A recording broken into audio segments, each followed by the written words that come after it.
Why laws are needed or required. Can we live without laws? What happens if there is no law? Can you imagine a law-free country or world? Let's know the answers of the above questions. The law is for what? The answer is to protect. What to protect? The rights. Whose right? Of the parties.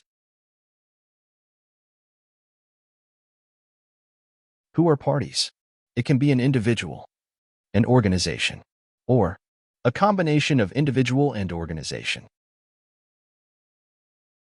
So, dispute can be between or among individual versus individual, individual versus organization, organization versus organization.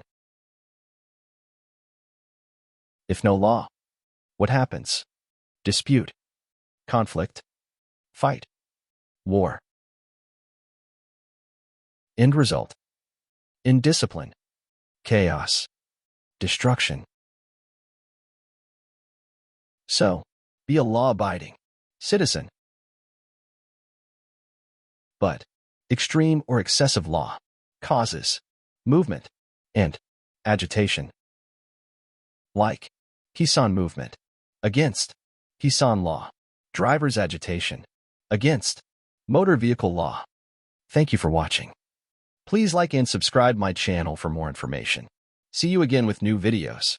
Till then, goodbye.